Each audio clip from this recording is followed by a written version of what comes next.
Olá, boas-vindas a você que está aqui com a gente acompanhando esse evento incrível, cheio de pessoas incríveis, trazendo insights incríveis sobre planejamento. Eu sou a Bia Brasileiro, Beatriz Brasileiro, trabalho com produção de eventos aqui na RD Station, especificamente com o RD Summit. Eu sou uma mulher negra de pele clara, com o cabelo cacheado num black powerzinho. Estou usando uma camisa de botões com estampa de corações coloridos e agora a gente vai começar esse bloco muito especial com o tema Tendências de Marketing e Vendas. Quais adicionar no planejamento? E para tocar esse papo comigo, a gente trouxe dois super convidados. A Duda é aqui do time RD e o Rafael Kiso, da MLabs. Eu vou pedir para vocês se apresentarem, começando com você, Duda. Oi, Bia. Oi a todos. Boa tarde. Bom, eu sou a Eduarda, sou gestora comercial aqui na RD Station. Eu sou uma mulher de pele branca, olhos e cabelos castanhos. Estou com uma blusa na cor bordô e atrás de mim tem uma estante com plantinha, com impressora, com alguns livros. É um prazer estar aqui com vocês. Boa tarde, tudo bem, turma? Aqui é o Rafael Kiso que está falando. Eu sou um homem de pele branca, oriental. Muitos falam que eu sou japonês, mas sou uma fusão entre brasileiro, japonês e italiano. Minha altura, eu sou alto, tenho 1,93 m, estou de camiseta preta. E ao fundo aqui eu tenho uma prateleira cheia de coisinhas, incluindo minha mais nova aquisição aqui, um Baby Yoda, do lado de um bonsai. Muito bom. Gente, o Kiso é muito alto, eu tô ligeiramente chocada. Mas vamos voltar, desculpa, tive um momento aqui de choque. Eu só posso começar esse papo falando que hoje existem muitas tendências surgindo no mercado e todo ano surgem várias listas do que você vai funcionar para as áreas de marketing e vendas. E é natural que um profissional ou uma pessoa que está iniciando nessa área de marketing e vendas fique confusa, né? É claro que a gente precisa acompanhar o mercado, todas as novidades, mas também dá para aplicar tudo de uma vez só. Então, eu queria que vocês me contassem aqui como fazer essa distinção do que vale a pena entrar no planejamento do ano e o que não vale. E vamos ouvir o nosso 1,90 e poucos quiso. Boa, é sempre uma pergunta muito importante, porque tem muita coisa, né? Sempre acontecem várias coisas ao mesmo tempo, muitas tendências diferentes, cada veículo anunciando uma tendência diferente. Eu sempre vou pela estratégia do Hype Cycle, que é uma metodologia da Gartner. O Hype Cycle, ele tem uma curva, ele começa ali, é onde nascem ali as tecnologias emergentes, ou as metodologias emergentes, ela chega num pico, onde naquele momento do pico está todo mundo falando sobre aquele assunto, a gente tem os tais early adopters, e aí você tem uma queda nessa curva. Ela é aquele momento da desilusão, se aquela tendência, ou se aquela tecnologia, ou se aquela metodologia, ela vai para frente ou não, se ela sobrevive ou não. E se ela sobreviver, ela vai para um platô de produtividade, então essa curva ela ganha novamente vida e continua. Quando eu sempre olho para essa curva, esse hype cycle, eu sempre olho aquilo que é emergente, aquilo que está nascendo agora, aquilo que está no pico, todo mundo falando, mas não necessariamente todo mundo adotando, aquilo que está na desilusão, aquilo que está no platô de produtividade.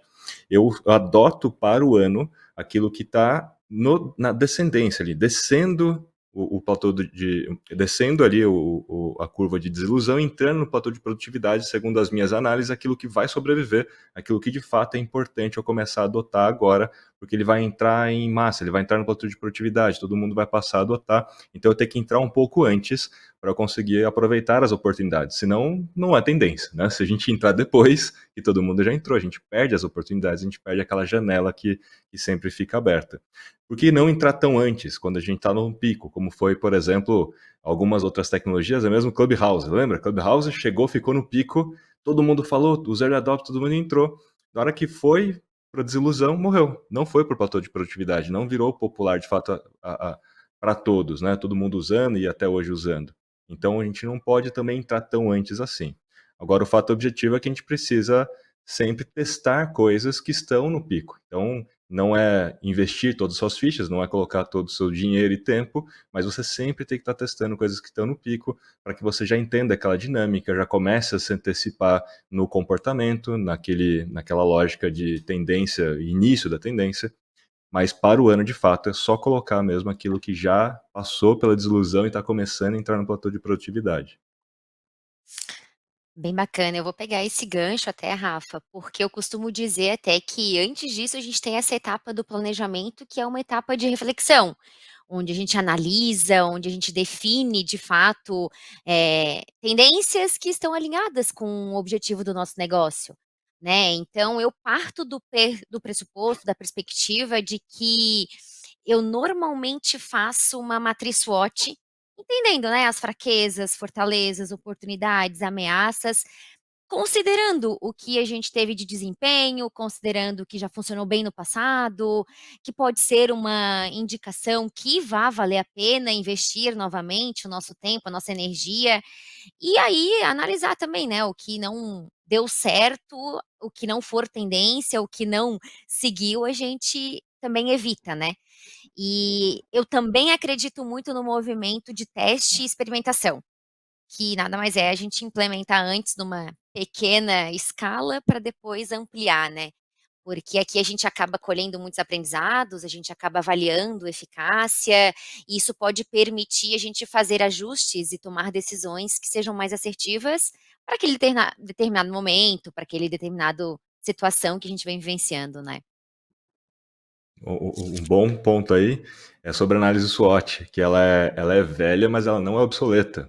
Muita gente fala, análise SWOT não é uma coisa do passado. Muito pelo contrário, ela funciona e está aí, e é muito importante. Você bem colocou, tem que olhar de fato aquilo que funcionou, aquilo que não funcionou, e na análise SWOT, quando a gente fala de oportunidades, sempre a gente está olhando para o lado externo, aquilo que a gente não controla, que são as macro tendências, economia, política e tudo mais, então isso tem que realmente ser envolvido.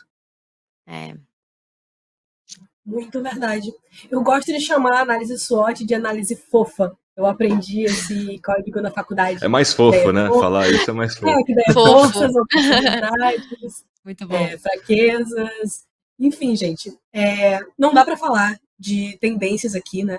Sem nos aprofundarmos no tema do momento, que é a inteligência artificial. Gente, inteligência artificial é um tema que está tão em voga que virou pauta da ceia de Natal da minha família. Então, assim, realmente está muito em voga. Pessoas que não trabalham na área têm interesse, têm curiosidade de entender como que a inteligência artificial vai afetar o nosso estilo de trabalho hoje em dia, né? E no panorama de marketing de 2023, uma pesquisa aqui da RD Station, 73% dos profissionais de marketing dizem que a inteligência artificial, para ter mais produtividade, é a grande tendência dos próximos anos. Na pesquisa da MLab sobre o panorama dos profissionais de mídias sociais, a gente vê que 15% desses profissionais já colocam ferramentas de inteligência artificial entre as mais usadas. Então, eu quero falar com vocês sobre esse uso intencional e estratégico da inteligência artificial. Como que os times de marketing e vendas podem usar essas ferramentas para ampliar o potencial produtivo, pensando nessa execução do planejamento de 2024. E eu queria começar te ouvindo, Eduarda. Boa, Bia, vamos lá. Bom, gente, né, com certeza a inteligência artificial ela vem para ser um facilitador. E tudo que é facilitador implica e reflete diretamente na produtividade, né? E quando a gente fala de incluir inteligência artificial na área de marketing e vendas, me vem assim três questões em pensamento. Chatbots. Então, quando a gente implementa sistema de atendimento que é alimentado hoje por uma inteligência artificial, a gente tem vários ganhos aqui. Isso pode melhorar a eficiência de atendimento, a agilidade de atendimento, a gente responder de uma maneira mais rápida. Hoje, querendo ou não, a gente está no universo que a gente quer respostas mais rápidas, que a gente quer atendimento mais rápido e direcionamentos mais adequados. Então, tendo isso, acaba liberando o tempo da equipe de determinadas pessoas e a gente interagindo e a gente direcionando para o caminho ideal de forma mais ágil. Esse eu acho que é o primeiro ponto, assim, quando eu olho para marketing e vendas. Quando eu olho, assim, especialmente para marketing em si, eu vejo muita oportunidade no quesito de segmento do público. A gente utilizando hoje inteligência artificial para analisar dados, identificar padrões comportamentais, isso pode ajudar muito na segmentação do público-alvo, que vai vir diretamente para um time comercial. Então a gente consegue permitir com que as campanhas elas sejam mais personalizadas, elas sejam mais direcionadas e sejam mais assertivas. Então, correlacionando a segmentação, a gente acaba tendo uma otimização aí de conteúdo. porque a gente aproveita todos esses insumos para a gente utilizar várias plataformas, né, Kiso, várias redes, vários canais, para a gente conseguir oferecer esses melhores atendimentos, melhores insights e sermos mais eficazes diante da audiência, diante do público que está chegando até nós. Então acho que é isso. Se quiser complementar aí, Pois é, Kiso. a inteligência artificial, ela é quase que o ar que a gente respira já. A gente já está usando a inteligência artificial sem perceber em várias ferramentas, em várias plataformas, porque todas elas estão adotando a inteligência artificial. Então não é mais uma escolha de fato da gente, né? Ah, eu vou usar esta ferramenta que é uma ferramenta de inteligência artificial. Pode perceber que tudo está vindo com inteligência artificial, então é quase uma condição sine qua non para tudo daqui para frente. Inclusive, aquilo que não tiver inteligência artificial vai estar fora do jogo, essa é a grande realidade. Agora, quando a gente olha pelo ponto de vista mais do marketing, ali, do nível tático, do dia a dia operacional, por exemplo, o uso do ChatGPT, que é o que a grande maioria de fato tem usado, eu tenho particularmente usado cada vez mais essas inteligências, principalmente o ChatGPT. Tem uma outra ferramenta que é a Perplexity.ai também, que eu recomendo muito todo mundo usar, para fazer pesquisa.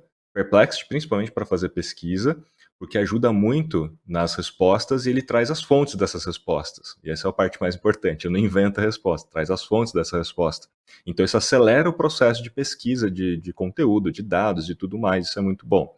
O segundo ponto, lá no ChatGPT, a maioria tem usado para pedir uma legenda, para criar um planejamento de conteúdo e tudo mais. Eu acho que uma das formas mais interessantes de se usar e mais inteligentes é você discutir o seu conteúdo com o ChatGPT. E essa é uma das coisas que a gente tem feito aqui cada vez mais. Então você pode criar o seu post, independente se você está usando ou não o próprio ChatGPT para isso, mas você cria o post, coloca o post, porque agora você consegue fazer o upload da imagem do post, do conteúdo, e aí conversa com o ChatGPT para entender se ele tem um outro ângulo, outro ponto de vista sobre aquela sua opinião. Por exemplo, no meu caso, meus conteúdos são sobre pesquisas e marketing digital baseado em dados. Então, eu sempre trago um dado, um gráfico e uma análise sobre aquilo. E eu discuto com o próprio ChatGPT se ele tem um outro ângulo, outro ponto de vista sobre aquela legenda que eu criei. Se tem alguma outra consideração que, de repente, eu poderia estar colocando ali. Então, essa discussão com o ChatGPT é muito legal. Em vez de só pedir para ele criar alguma coisa, na inteligência artificial generativa, você pode, de fato, usar a inteligência para te dar uma opinião sobre aquilo que você está fazendo. Porque o ChatGPT e todas as inteligências, elas são melhores quando você é um especialista naquele assunto. Tá? Não é que ela vai substituir todo mundo. Se você for um especialista em copy, vai ser muito melhor o copy usando o ChatGPT, para quem é copy, né, obviamente. Então, no meu caso, uma analista de dados, né, ou um gestor de tráfego ou um vendedor, vai ter muito mais inteligência no uso dessas ferramentas. As próprias empresas, de alguma forma, ao adotar a própria inteligência artificial, também contribuem muito para essa evolução. Então, eu falo pela própria MLabs. A gente tem trilhões de posts na MLabs, e são milhões de posts publicados pela MLabs todos os meses. Então, a gente tem um volume de dados, um big data muito grande. E já estava muito na hora da gente conseguir fazer o cruzamento desses dados para entender aquilo que funciona, aquilo que não funciona em cada segmento, para poder ajudar os clientes a terem esses insights, que é como a Eduarda falou, né? É o momento dos insights, porque dado a gente tem um monte. Então, usem também as inteligências para conectar as APIs dessas inteligências, mesmo sendo uma agência, ao seu próprio banco de dados ali, à sua própria base de conhecimento e informação, para que você possa cruzar esse grande montante de dados e ter uma inteligência proprietária. Inclusive, o próprio Marketplace agora do ChatGPT permite você criar o seu GPT. Então, em tese, ele não teria acesso ao seu próprio dado, só aquele GPT seu. E você pode, inclusive, vender aquilo. Então, dá para criar muita coisa bacana, dá para criar sua própria metodologia, agência que tem uma metodologia própria, assim por diante. Então, esse, para mim, em 2024, a grande tendência usando inteligência artificial, em particular, nesse caso, o ChatGPT, que é o grande, né, a grande ferramenta do momento, é usar os próprios GPTs, é você criar o seu próprio GPT, modelando aquele seu conhecimento, para que você tenha algum diferencial de fato, mas discutindo também com o próprio ChatGPT os seus conteúdos e a sua estratégia e tudo mais. É, o Kiso, é importante a gente não esquecer, né, de equilibrar esse uso da tecnologia com a compreensão humana, e essa personalização. porque assim a gente vai conseguir garantir uma abordagem, senão a gente vai conseguir perceber que, ó, foi um chat ChatGPT aqui, foi um robô aqui que está falando comigo, né. Então acho que esse equilíbrio e a gente não esquecer disso é bem importante também. Por isso que essa ideia da discussão com o ChatGPT, ela foi muito legal quando eu comecei a fazer isso, porque justamente eu pensei nesse sistema. Eu falei: "Bom, eu não quero transferir para o ChatGPT a criação dos meus conteúdos, porque aí não sou eu criando mais. Não, eu preciso colocar as minhas análises, o meu entendimento, a minha bagagem, mas eu posso discutir e usar a inteligência artificial para melhorar o conteúdo que ali já foi feito, né". Isso mesmo. Casa, do trabalho, independente de onde vocês estão, esse é um insight muito bom em relação a como utilizar as inteligências artificiais em 2024 de forma assertiva e, Kiso, eu acho que tu acertou assim no prego certinho, que realmente é o melhor uso, a melhor forma de uso das inteligências artificiais para os times de marketing e vendas. Duda, tu mencionou que personalização, a segmentação, tanto nas comunicações de marketing como nos discursos dos times de vendas com os clientes em potencial, são duas tendências que, apesar de já serem faladas há algum tempo, muitas lideranças ainda se perguntam como implementar e qual o esforço necessário para fazer isso na prática, né? Eu queria saber, então, se vocês indicam essas abordagens mais personalizadas dentro do planejamento de 2024 e de que forma vocês já realizaram esse tipo de trabalho na prática. E queria começar te ouvindo, Kiso. Personalização é o futuro do marketing, sempre foi, porque é a última fronteira, é a fronteira onde a gente vai conseguir se comunicar de forma individual e de verdade personalizado com cada um, sabendo os interesses, não só sabendo o nome, né? Só o nome não é uma personalização do que a gente está falando aqui. Olá, nome. E assim, a ideia é de fato conhecer a pessoa, ter um bom histórico, e isso exige, obviamente, o CRM, né?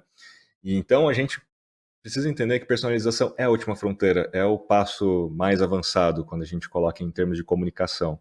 Mas para fazer isso em escala, exige inteligência artificial. Então a gente tem que unir tudo isso que a gente está falando e essas tecnologias todas conectadas a essa base, esse CRM, mais a base daquilo que a gente quer criar em termos de e-mail, de comunicação, de mensagem direta, ou mesmo canais de transmissão, que é o ponto que eu quero colocar um destaque aqui, um pouco mais de luz. 2024 vai ser muito marcado por personalização, mas ainda no nível de clusters, não no nível individual. A gente vai chegar no nível individual, obviamente, mas no nível de clusters. O que eu quero dizer com isso? O Instagram, a Meta como um todo, tem investido cada vez mais em sistemas de mensagens. Então, a gente percebe pelo evento. Eles têm um evento só de mensagens, né? Já começa por aí. Deixaram de lado o investimento em NFTs, que era uma das grandes tendências, lembram? Ou seja, lá Uhum. daquele platô de produtividade, chegou no pico, não conseguiu sobreviver. Mas o fato é, NFTs são importantes, mas para a própria Meta não é mais prioridade de investimento. Deixaram de investir em NFTs e começaram a investir em quê? Em direct. Os caras começaram a investir muito em automações dentro do direct, em como você pode personalizar de alguma forma a comunicação ali, mas boa parte daquilo que é investimento em comunicação direta entram também os canais de transmissão, tanto no Instagram quanto no WhatsApp. Então, começou primeiro no Instagram, depois foi para o WhatsApp. Instagram, inclusive, muito melhor do que o WhatsApp nesse quesito ainda de canal de transmissão, mas só está disponível para criadores de conteúdo nesse momento. E lá você consegue ter uma comunicação mais direta, é via troca de mensagens. Então, a gente começa a unir essa história da personalização em relação a 2024 para olhar para um marketing conversacional. Então, o marketing conversacional, tentando colocar mais na prática aqui, é o que vai pegar mais em 2024. Você conseguir se relacionar com seus usuários, clientes, seguidores, por direct, por canais de transmissão, por mensagem no WhatsApp. E ali você vai ter uma série de recursos com catálogo de produto, com FAQ, com bot, com inteligência artificial para ajudar você a fazer essa comunicação mais rápida e direta e mais personalizada. Então, para mim, vai ficar muito claro que a gente vai avançar demais esse ano nessa história, dado os investimentos. Em março, agora, o WhatsApp libera uma API para que você crie bots de inteligência artificial no WhatsApp. Eles lançaram isso no final do ano passado, até com bots conversacionais, com a cara do Tom Brady, não sei se vocês viram isso, com a cara do Snoop Dogg, e aí cada um tem uma especialidade, então você pode conversar com o Tom Brady sobre esporte, porque ele é um especialista em esporte. Então eles criaram esses bots conversacionais para que vocês e os usuários e todo mundo, né, comecem a ter esse hábito de conversar com especialistas, assim como a gente conversa já com a Siri, com a Alexa pedindo coisas, ou com o próprio ChatGPT pedindo coisas, mas você vai ter inteligências específicas e você pode ter da sua própria empresa, colocando ali não só aquilo que você vende, mas colocando aquilo que você sabe, para que as pessoas conversem com a sua empresa via WhatsApp, perguntando coisas que são mais específicas, técnicas, tutoriais, sei lá, alguma coisa nesse sentido. Porque se você vende alguma coisa, você deveria ser especialista naquilo que você vende. Então você deveria colocar esse conhecimento em termos dessa especialidade dentro de um bot para ajudar os próprios consumidores ou clientes a fazerem melhor o uso dos seus próprios produtos e serviços. Então essa é uma das grandes tendências na minha visão nesse quesito personalização. Eu concordo em número, gênero e grau, e eu vejo que essa personalização, quando a gente fala para vendas, vai ser um facilitador no quesito de abordagem. Então, a partir do momento que a gente tem todo esse caminho antes de personalização de conteúdo, de segmentação de audiência, de a gente entender com quem a gente está conversando, vai facilitar demais no nosso processo mesmo de jornada, de avanço da necessidade do atendimento, da necessidade do cliente. Então, eu vejo que essa personalização vem a ser um universo, uma tendência, né, que vem de marketing e que reflete diretamente no atendimento, por exemplo, comercial, nas vendas também. Bom, gente, eu agradeço pelos insights nessa questão. E para finalizar, né, adicionar essas novas tendências dentro do planejamento. É claro que os times precisam equilibrar a integração dessas inovações com estratégias já estabelecidas e que já funcionam, que o time já conhece que já funciona. Como as lideranças podem ajudar nesse ponto para que os times trabalhem de maneira ágil e adaptável para aproveitar as novas tendências? Queria começar te ouvindo, Luda. Bia, vamos lá. Eu consigo pensar assim e sugerir 4 dicas, tá, que são fundamentais, que eu tenho como premissa, assim, que eu levo comigo. A primeira delas é cultura de inovação, que é a gente fomentar uma cultura organizacional que valorize a inovação, que valorize essa adaptação.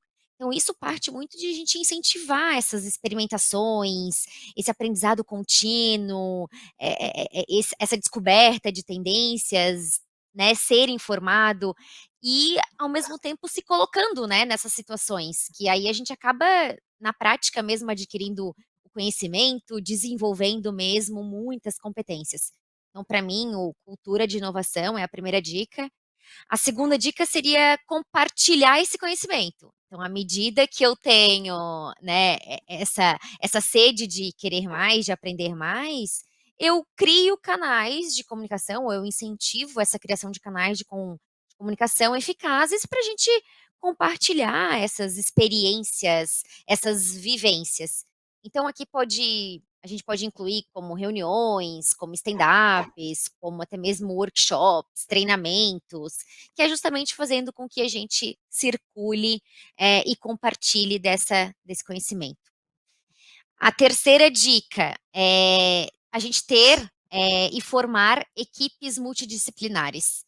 O que eu quero dizer com isso? Eu quero dizer que equipes que possuam habilidades diversas. Isso tanto para uma área, tanto para um negócio, tanto para qualquer segmento de empresa, porque vai facilitar a incorporação dessas novas ideias, dessa implementação, dessa crença que vai ser mais eficiente para essas estratégias inovadoras. E aí, por último, que não menos importante, é o aprendizado contínuo, seria a minha quarta dica. Que é a gente estimular, a gente enquanto líder, estimular esse aprendizado contínuo, esse desenvolvimento de habilidades. Então eu tenho um perfil de liderança de desenvolvimento, porque prezo muito por esse caminho que é o aprendizado, porque isso pode incluir desde treinamentos, cursos, capacitações, participação aí de eventos, tudo no intuito de a gente manter esses times atualizados, esses times engajados, esses times, né, adaptados aí às últimas tendências e boa utilização da tecnologia. Muito bom, Duda. Eu concordo com tudo. Já podemos encerrar por aqui? A Duda foi muito bem. 4 dicas perfeitas. Eu quero colocar alguns pontos sobre a primeira dica da Duda, que eu acho que vale a pena aqui. Bom, essa cultura de inovação significa você ter essa cultura de crescimento constante, né? Ter esse growth como parte da cultura. E isso exige a tal da pirâmide do conhecimento, transformar dados em informação, informação em hipóteses, testar essas hipóteses e aquilo que funcionou ou não funcionou gera um conhecimento. E aí, obviamente, você vai compartilhar esse conhecimento, principalmente daquilo que funcionou, para que todo mundo passe a fazer aquilo vira playbook e assim vai, né? Mas quando a gente fala de tendências, eu olho sempre por um prisma, assim como nas finanças pessoais. A gente tem ali um bolsão de dinheiro. Como é que a gente divide o nosso investimento de tempo, dinheiro, para ter essa cultura, para testar coisas, enquanto outras coisas estão rolando. O core business está rolando, não pode parar. Esse é sempre o conflito, né, diário. Como é que eu invisto tempo em testar coisas, sendo que o bicho está pegando aqui, né? Bom, a gente sempre tem que fazer como nas finanças pessoais. Você tem a renda fixa e você tem a renda variável. Você não vai investir todo o seu dinheiro, o seu tempo na renda variável, que tem um risco maior, que você não tem garantia de retorno e que não há, de repente, histórico e benchmark, não há case de sucesso. Então você vai colocar uma parcela daquilo que você eventualmente não precisa. É uma menor parcela. E a grande parcela, talvez se a gente fosse aplicar um princípio de Pareto aqui, 80-20, 80%, então estaria ali na renda fixa, naqueles investimentos que na prática já estão ali, são aquelas tecnologias, metodologias que estão no platô de produtividade, que é aquilo que todo mundo já está usando, tem benchmark, tem histórico, tem case de sucesso, ou seja, é muito mais certo de que se a gente investir ali vai ter um resultado, mesmo que não seja um grande salto em resultado, mas vai ter um resultado incremental.